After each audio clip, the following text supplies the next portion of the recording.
Hey and welcome to this lesson on the jazz standard Topsy. I'm going to show you the chords, you'll get the shapes you need, the chart, and also we'll go through the harmony, what's going on with how the chords are working. Now this tune is brilliant if you're just starting to get into soloing and playing over chord changes. The A section is a very bluesy, sort of minor blues feel, and the B section is one chord type, so it's a real gift in that sense. If you're new here, my name's Andy and I do jazz guitar lessons every Wednesday and Saturday. Now let's get into the form. Anything you see on the screen is available as a PDF. Check the link in the description. So here's that chart on the screen. Now first thing is 32 bars in length. I've labelled it AABA, and I think I maybe should have labelled it ABA, but let me know what you think in the comments. But you kind of got this long A section at the start, which is 16 bars. And then you've got the B section, which is typical 8 bars. And then you've got a shorter A, if you like. So 8 bars at the end. I mean, when you play it, you'll see what I mean. Let me play through the A section. So we get the same thing repeating here, this D minor, B flat 7, A7 for the first 2 lines. So it's D minor, B flat 7, A7. Do that 4 times.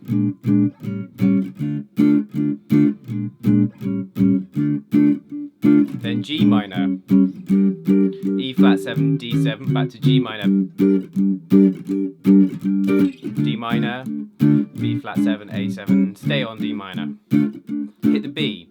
Now the B section is based on these sort of rhythm changes. B section, we're going to go D7, 2 bars, G7, 2 bars, C7, 2 bars, 1 bar of F7, half bar B flat, half bar A7, taking us to the A section at the end, which is like the first one but doesn't go to the G minor. So we're going to go D minor, B flat, A7, D minor, B flat, A7, D minor, B flat, A7, stay on D minor.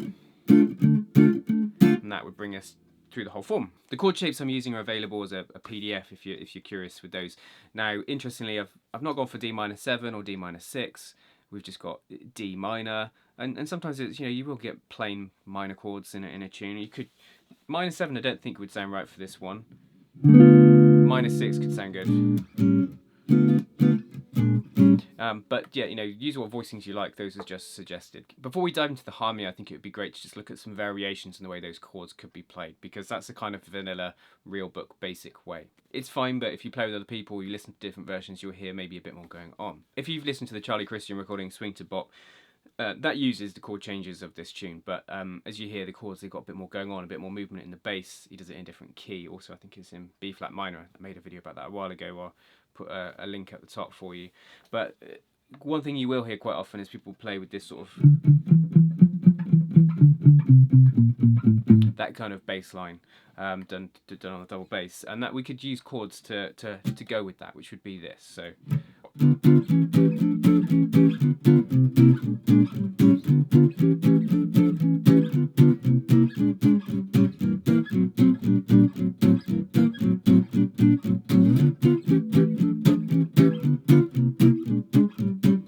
We'd be into the B section then. So that's going minor 6, and then we could call this F6. So that's going minor 6, up a tone to another minor 6, and then you could call this, I've labelled it I think F6 on the chart. You could also see it as an inversion of D minor, F, D, A. Same thing down here, G minor, A minor 6, B flat 6, A minor 6. The descending is going D minor 6, C7, B flat 7, A7. And I think those changes, yeah, they create more movement, but they also give a bit of a moodier feel. Just a thought out there, if you were playing it with someone else, you could use the basic chords for when someone's playing the melody, and when the solos kick in, you could go with the... So you get this then change in feel. If I did like the final A, for instance, with the basic changes, then go into this busier one, it would sound like this.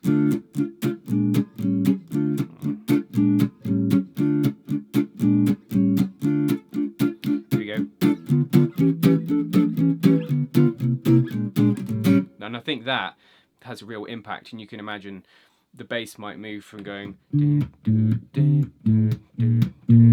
from that to more sort of 4 to the bar. The final variation we'll look at is just have an incredibly basic view of the chord changes. Now, this could be really useful to think about when you're soloing. Like, if I had these chords that we just had, those, all those chords there, if I try and solo and sort of think about all those chords, it's just way too much to think about. And sometimes a soloist will not be thinking about all the chords the rhythm section's playing, and they'll be thinking of something very pared back, stripped back, and it could be as simple as this. And I put it on the screen, and it's just a lot of D minor, then putting a D7 before the G minor, because D7's the dominant of G minor, and then back to D minor. So it would sound like this: 1, 2, or 1, 2, 3, 4.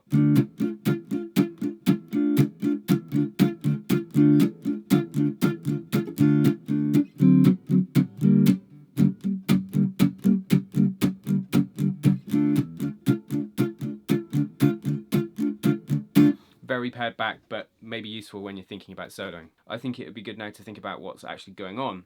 And let's think about what key we're in. We've got 1 flat, which means the key of F major or D minor. This is very clearly in D minor. So the chords in the key of D minor, if we harmonise the D minor scale,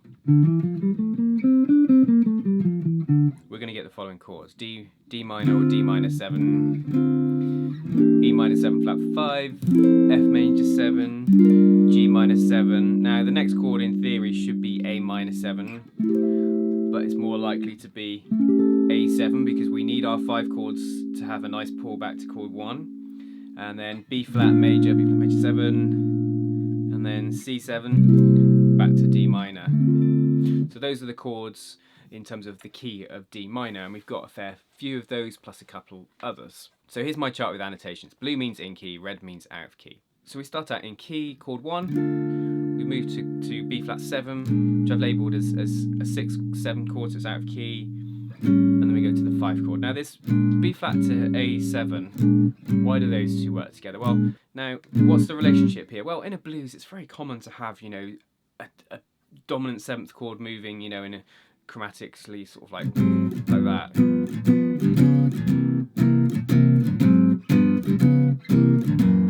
Or that type of thing. But there is a relationship there. Why does that work? And it sounds good. Obviously, I think close moves where things fall in semitones sound awesome. But you could look at this as a tritone in that B flat, its tritone is E7. And if I swap them round and have E7, A7, hopefully you know that E is the 5th chord in the key of A. So it's like 5/1, if you like, even though it's going to another 5 chord. So, you know, you could have this progression as D minor, E7, A7, with the B flat 7 swapping for the E7. Either way, to me it sounds really good and I really like that change. Obviously the first 2 lines just repeat that 1, the B flat 7 to chord 5. Third line we then move to G minor. So reaching that G minor for me is a very conventional, expected thing, and that's why I really think this A section has the feel of a minor blues.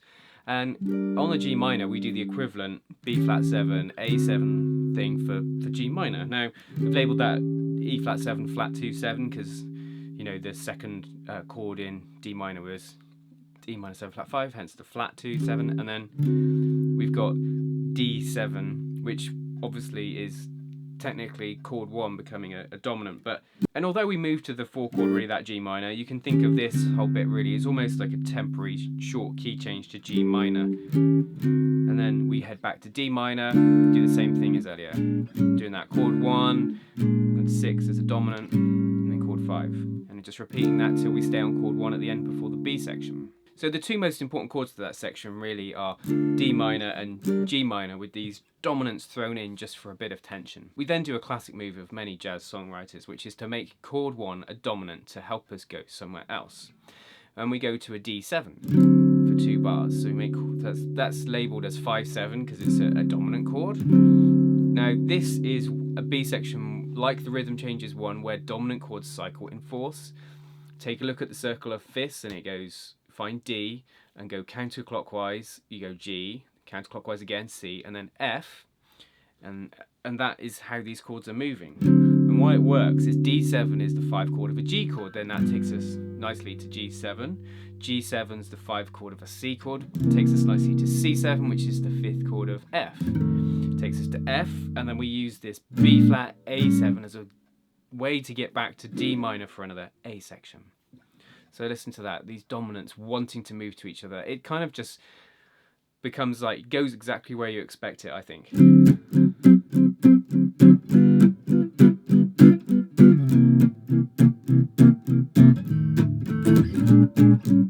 then back. So it's different. It's got a different feel because we've lost all those minor chords that we had, that 1 chord and the 4 chord in the A section, and it's just dominance. So it's quite cool, this song, to play over, because you've got a moody A section, and then you can really shift the feel how you play over that B section because of the different chord types. We then get back to the A section, which is that sort of shorter A section, just staying with the D minor, not moving up to the G minor. Big takeaways there: bluesy A section with a minor blues feel, rhythm changes B section. Now, interestingly, one of the composers of this tune, Eddie Durham, he was a guitar player. He played with Count Basie, Lester Young, Jimmy Lunceford, so it's pretty cool to have a jazz standard written by a guitar player. Here's some versions I suggest you take a listen to. Oscar Peterson's version. I always tend to listen to his version of standards that I'm learning. Also, Count Basie's version's pretty awesome. And there's a live version with Charlie Bird, Barney Kessel, and Herb Ellis, which is pretty cool. And finally, if you've not heard Swing to Bop by Charlie Christian, it kind of uses the changes to this song. Sometimes people call it Swing to Bop Topsy in brackets, and you'll recognise that it's just in a different key, so that's cool. As I said earlier, all the resources, everything, chord shapes, the PDFs, the charts, all available from my website. Just check the link in the description. There's also links there to my Jazz Guitar with Andy Facebook group, which is nicely starting to grow. So if you want to connect a bit more with me and other viewers of the channel, you can do that there. There's also a link to my Buy Me a Coffee account if you want to say thank you for today's lesson. If you're new here, my name's Andy and I do jazz guitar lessons every Wednesday and Saturday. Thank you so much for tuning in. If you've got any questions, then leave them below and I'll get back to you. If not, take care and I'll see you next time.